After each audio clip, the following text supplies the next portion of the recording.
Ibu Kota, kembali lagi saya Nyelinov menyapa Anda selama 30 menit ke depan. Dan tentu saja saya minta tepuk tangan yang meriah terlebih dulu untuk Lani and the Beast yang sudah membuka perjumpaan kita. Sebuah acara yang hadir dipersembahkan dari DPRD DKI Jakarta sebagai bentuk pengawasan Dewan Perwakilan Rakyat Daerah DKI Jakarta terhadap pelaksanaan program-program strategis yang dilaksanakan oleh Pemprov DKI Jakarta untuk Anda, warga Kota Jakarta. Dan pada kesempatan hari ini kita akan membahas mengenai pelayanan terpadu satu pintu atau dikenal dengan PTSP di Provinsi DKI Jakarta. Ini adalah bentuk kemudahan birokrasi, pelayanan administrasi usaha dan perizinan publik untuk masyarakat. Namun apa saja ya jenis perizinan yang bisa didapatkan melalui pelayanan PTSP ini dan kemudahan apa saja, lalu bentuk-bentuk pelayanannya seperti apa? Langsung saja kita saksikan terlebih dahulu tayangan berikut ini.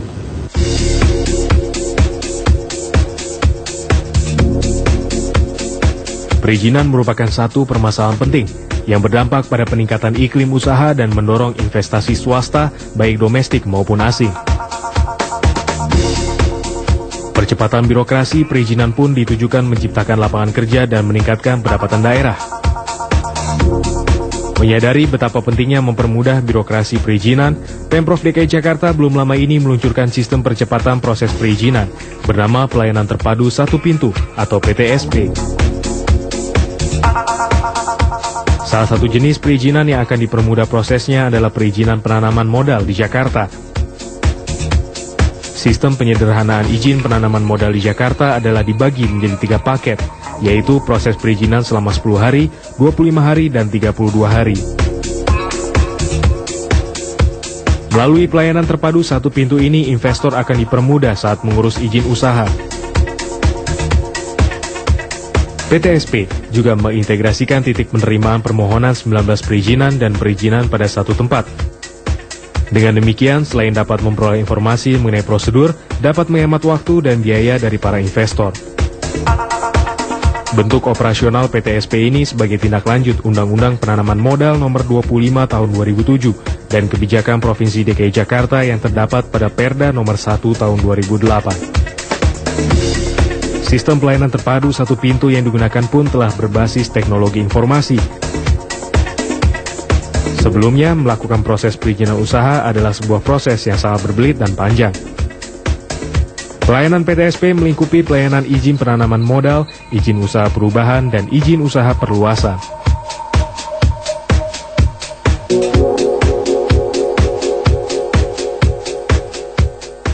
Ya, kalau kita berbicara mengenai pelayanan terpadu satu pintu di Provinsi DKI Jakarta, kita akan berbincang-bincang dengan Komisi A dari DPRD DKI Jakarta. Sudah hadir di sini Ibu Hajah Ida Mahmuda selaku Ketua Komisi A DPRD DKI Jakarta. Halo Ibu, apa kabar? Baik, Assalamualaikum Mbak. Waalaikumsalam. Dan kali ini mendampingi Ibu Ida telah hadir Bapak Abdul Aziz selaku anggota Komisi A DPRD DKI Jakarta. Apa kabar Pak Aziz? Baik, Assalamualaikum warahmatullahi wabarakatuh. Waalaikumsalam warahmatullahi wabarakatuh.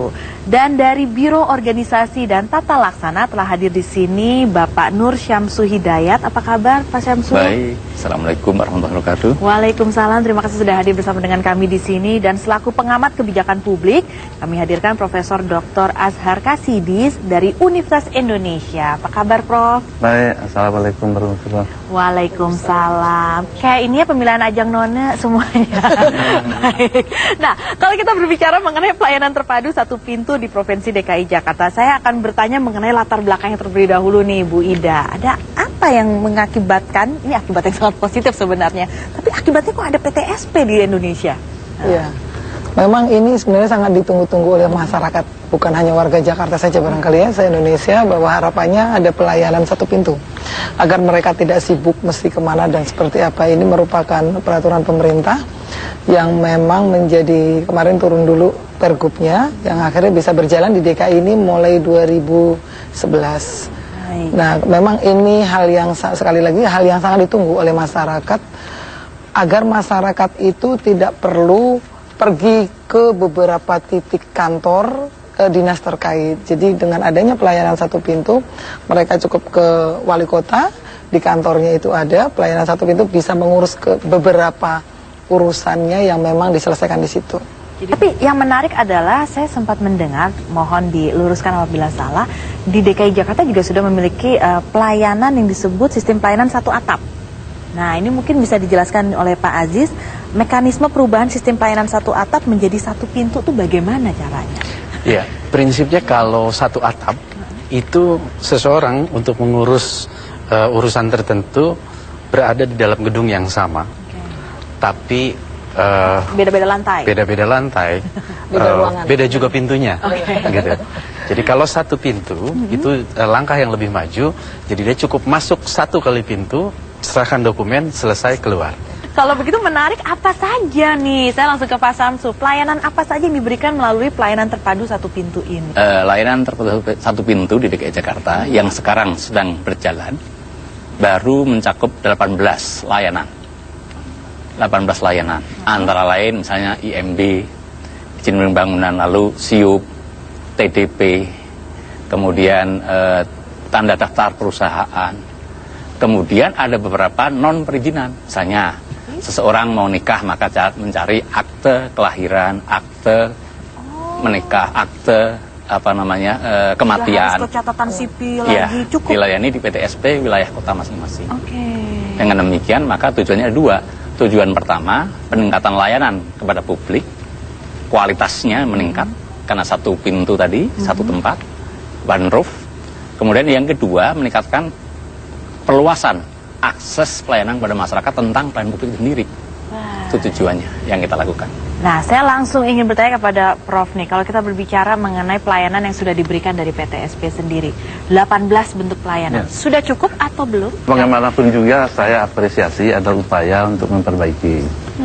Tapi yang namanya manusia, kita kan ingin juga selalu ini berkembang. Kalau kita lihat sekarang ini, dengan teknologi informasi, pelayanan satu pintu kemudian berubah menjadi satu atap, berubah menjadi satu pintu, sekarang sudah berubah menjadi satu portal. Satu portal melalui internet, orang bisa dapat akses semua pelayanan di suatu kota, di suatu provinsi, tanpa harus pergi dari rumahnya. Secara fisik harus hadir di sana, sudah tidak perlu lagi. Tidak perlu lagi transportation cost. Jadi sangat efisien. Pelayanan bukan hanya jam kerja, 24 hours a day, 7 days a week. Nah, itu sudah diterapkan di banyak negara. Kalau begitu saya akan tanya sedikit sebelum kita menuju ke segmen selanjutnya, kita akan jeda. Wida sudah studi banding ke Korea Selatan. Ini penting loh, Bu. Ayo, Pak Aziz, mungkin dipertimbangkan. Nah, dipertimbangkan untuk studi bandingnya. Baik, kita akan lanjutkan lagi berbicara mengenai pelayanan terpadu satu pintu di Provinsi DKI Jakarta. Mengenai pelayanan terpadu satu pintu atau PTSP di Provinsi DKI Jakarta. Kalau bentuk dukungannya sendiri DPRD DKI Jakarta apa kepada Pemprov DKI untuk bisa lebih memperkuat pelaksanaan dari PTSP ini sendiri? Ya, kalau kita Komisi A sangat mendukung program ini karena apapun yang dirasakan oleh masyarakat dan dibutuhkan oleh masyarakat itu pasti kita dukung. Mereka membutuhkan anggarannya berapa, kebutuhannya apa, pasti kita akan dukung. Baik, nah ini juga menarik apabila kita melihat bagaimana cara sosialisasi, karena banyak masyarakat yang belum mengetahuinya. Pak Aziz, bagaimana dibentuk sosialisasi kepada masyarakat tentang keberadaan PTSP? Kita selalu memperbaiki sistem pelayanan publik satu pintu ini, karena ujungnya nanti bagaimana supaya pelayanan ini lebih mudah seperti tadi yang dikatakan oleh Profesor. Dia cukup akses dari rumah selesai.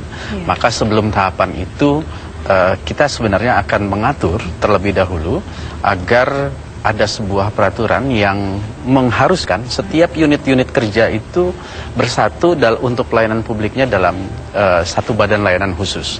Sehingga badan layanan inilah yang akan melayani semua jenis perizinan dari berbagai jenis instansi terkait di Pemda DKI Jakarta. Nah, kalau itu sudah terjadi, maka tahap berikutnya untuk menjadikan itu dalam sebuah sistem online itu menjadi lebih mudah. Itu yang pertama. Lalu yang kedua, kita memang dalam proses yang kita lalui sekarang ini juga selalu berinteraksi dengan masyarakat. Acara seperti ini juga kita lakukan tentu dalam bentuk yang berbeda, tidak cuma lewat media televisi, tapi berdialog secara langsung dalam berbagai forum dengan masyarakat, dengan berbagai komunitas, dengan berbagai kalangan sosial. Maknanya satu, bukan cuma mensosialisasikan, tapi juga kita berharap feedbacknya lebih cepat, itu bisa mendorong prosesnya terjadi lebih baik. kalau tadi kan kita mendengar bahwa belum ada nih studi banding secara langsung dibandingkan dengan negara-negara lain. Kalau kita boleh tahu, seperti contoh Korea Selatan, seberapa cepat sih pelayanan itu? Mereka itu istilahnya pelayanan kami adalah online, real time, paperless. Coba bayangkan. Oke. Online, real time, paperless. Jadi pada waktu itu juga Paperless kita tahu melalui internet, Ya. komputer, online itu melalui dimanapun internet kita berada. dan real time segera responnya itu ada. Segera, jadi 1 hari Ya, sudah dapat nggak ada 1 jawaban. hari, cepat sekali. Luar biasa sekali ini.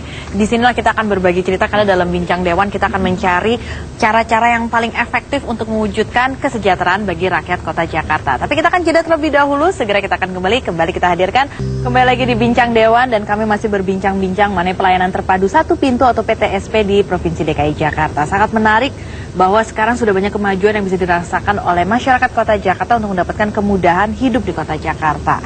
Nah, kalau kita berbicara mengenai PTSP ini sendiri, Ibu, begitu banyak dukungan yang sudah diberikan dan juga fasilitas yang sudah diberikan dari DPRD kepada Pemprov DKI Jakarta. Tentu ke depan masih ada harapan-harapan yang dimiliki agar bisa lebih memuaskan lagi. Apa bentuk harapan? Ya, yang pertama karena gubernur baru, saya yakin ini akan cepat terselesaikan.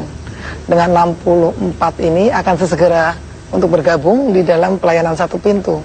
Kenapa saya katakan karena gubernur baru? Dengan karakter Pak Jokowi dan Pak Basuki ini, saya yakin seluruh struktur yang ada akan segera mengikuti instruksi apa yang diberikan oleh gubernur tersebut. Baik. Pak Aziz sendiri memandangnya bagaimana agar bisa segera lebih maksimal lagi hasilnya? Apa langkah-langkah yang harus segera dilakukan oleh Pemprov DKI? Sebenarnya ada 2 hal yang harus segera dilakukan, secara struktur maupun perbaikan kultur. Dari 64 jenis layanan hari ini yang rata-rata baru bisa ditangani kan baru 18, masih ada banyak sekali. Dan itu memang punya beberapa instansi di Pemda. Pertama, soal kultur, saya kira pemimpin baru kita, gubernur baru kita itu bisa juga melakukan pembinaan secara baik agar kultur pelayanan dari aparatur itu menjadi semakin lebih baik dari waktu ke waktu.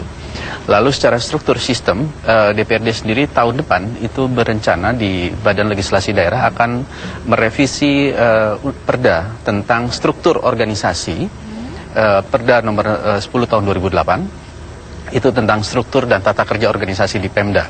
Nah, di Perda itulah kemudian akan menyatukan, kita rencanakan akan menyatukan berbagai layanan yang terpisah tadi.